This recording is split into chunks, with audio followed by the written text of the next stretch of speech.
apostles and traveling prophets, and we only allow the role of the pastor to survive, and we have denied and kicked out the role of the teacher because we are an emotion-oriented people, because we're spirit-filled. Spirit equals emotion. I wish I was preaching.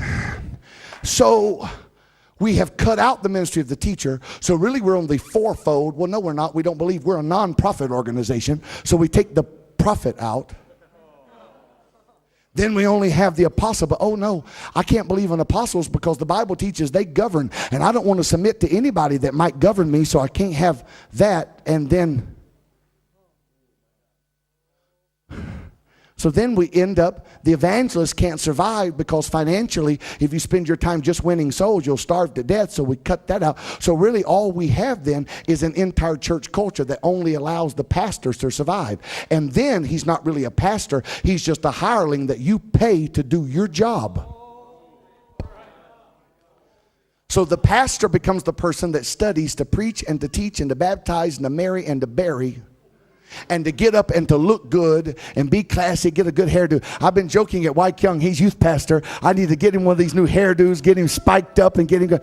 And you pay the pastor and he gets up and does his little performance on Sunday, and you give him a check and say, good job, I'll see you next week, but leave me alone. Don't get involved in my business. Good little boy. And then we go on and we have tied the fivefold ministry.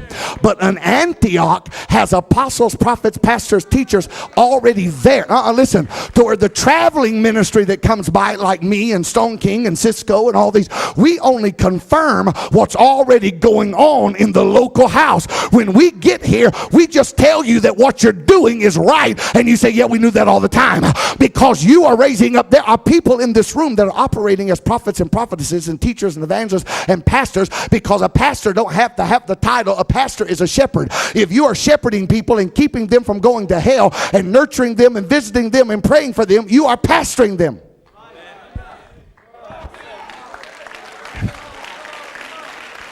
Am I making sense? Scream, I am a miracle. I am a miracle. So inside you, in this room right now, is everything that God needs to wrought, to bring to pass what has been prophesied over you. Now, I don't live here. They don't send me your tapes. Brother Willoughby and I never talk. I love him. When he's in the States, I never see him. I see him in Singapore. Okay? We're in different parts of the world. I see him more here than I do there. So I don't know your business. But I will tell you a few things that I feel have been prophesied. It has been prophesied over you that this will be an Antioch. Yes or no? It has been prophesied over you that this will be a training center, that you will literally train up prophets and apostles that will shake the world. Just as the apostle Paul and Peter operated in the book of Acts, people from this church will begin to operate. Has that been prophesied? If that was truly a word from the Lord, then that must mean that the prophecy is talking about people that are already here, because the prophecy cannot be activated unless it is heard. So if faith comes by hearing and hearing by the word, then the people that are listening to me now must be the people that God has put the miracle inside. What are you going to do about it? What are you going to do? How can you just stand there? How can you just go, oh, this is not a sermon. This is a word from the Lord. You are a miracle. Clap your hands and leap for joy and shout, yes.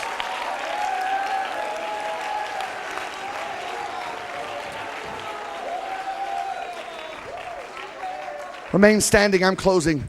Brother Les, come play something. Give them hope.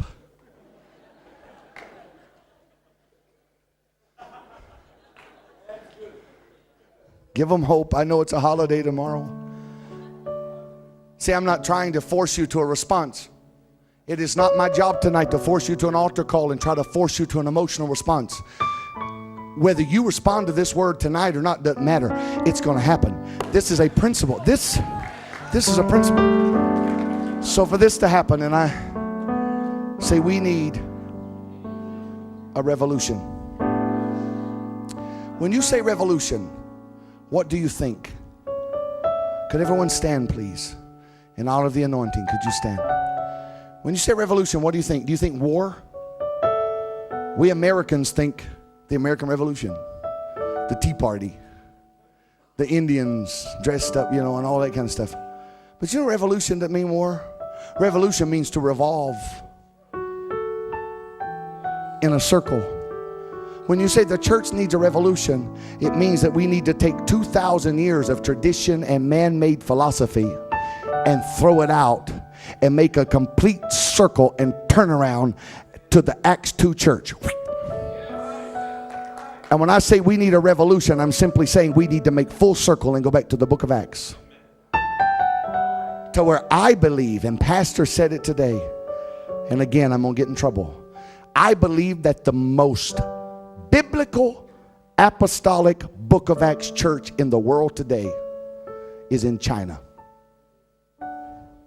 And God is going to loose the Chinese to shake the entire world. You can deny it. You can say, oh, we're not emotional, we're intellectual, there's too much stuff, there's political problems, there's money problems. Say what you want to. With God, nothing is impossible. I said, with God, nothing is impossible.